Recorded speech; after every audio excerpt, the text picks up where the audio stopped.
నమస్తే అవధాని. ఎవరి అయిష్టాలతో సంబంధం లేకుండా కొన్నిసార్లు సంఘటనలు జరిగిపోతూ ఉంటాయి. జరిగిన తర్వాత ఇంకా రెక్టిఫికేషన్కి అవకాశం ఉండదు. You have to follow it.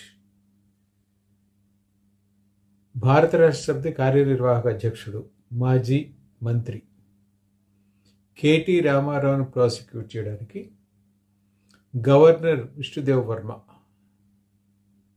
అనుమతిచ్చారు. ఇవాళ దీని పరిణామాలు ఎలా ఉండబోతున్నాయి? ఈ కార్ రేస్లో 54 కోట్ల మేరకు అక్రమాలు జరిగాయి అనేది ఆరోపణ.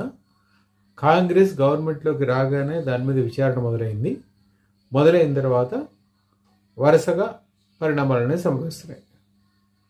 2024 అక్టోబర్లో ఒక కేసు, డిసెంబర్లో ఒకటి, ఇట్లా ఇచ్చేసి ఫైనల్గా రిక్వెస్ట్ని స్టేట్ గవర్నర్కి పంపింది పర్మిషన్ కోసం.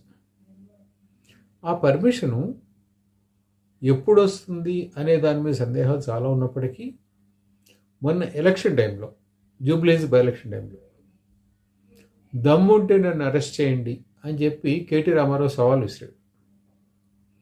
అంటే అదేమిటంటే వీళ్ళని ఇన్వెస్టిగేట్ చేయడం, వాస్తవానికి ప్రయత్నము ఉద్దేశము అదే.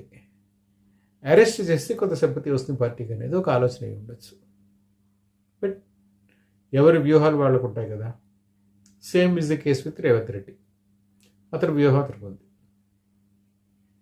ఎలక్షన్ అయ్యి రిజల్ట్ వచ్చే వరకు ఈ కేసు సంగతి ఏమీ ఇది కాలేదు. అండ్ రిజల్ట్ వచ్చిన వారంలోగా కేటీఆర్ అరెస్ట్కి పర్మిషన్ వచ్చింది. సో ఓకే రైట్, కేసీఆర్ని ప్రాసిక్యూట్ చేయడానికి పర్మిషన్, అరెస్ట్ కాదు ప్రాసిక్యూట్ చేయడానికి పర్మిషన్ వచ్చింది. ప్రాసిక్యూట్ చేస్తారు, తర్వాత ఏమవుతుంది, ఇవన్నీ okay. It may take a little long time, but sword is hanging. అది ఎప్పుడు మీద పడుతుందో తెలియదు. ఇప్పుడు బీఆర్ఎస్ పరిస్థితి ఏమిటి అంటే, KTR okay, as long as KTR is in out side it's okay. But ఇప్పుడు పార్టీలో వాస్తవానికి కేసీఆర్ తర్వాత పార్టీని లీడ్ చేస్తున్నది ఇద్దరు, కేటీ రామారావు, హరీష్ రావు. అంటే కేటీ రామారావు కార్యనిర్వాహక అధ్యక్షుడు కనుక in all practical terms he's the next de facto chief after KCR. ఇప్పుడు అతను కనుక ఈ ఫార్ములా రేస్లో లోపలికి వెళితే who will hold the responsibility?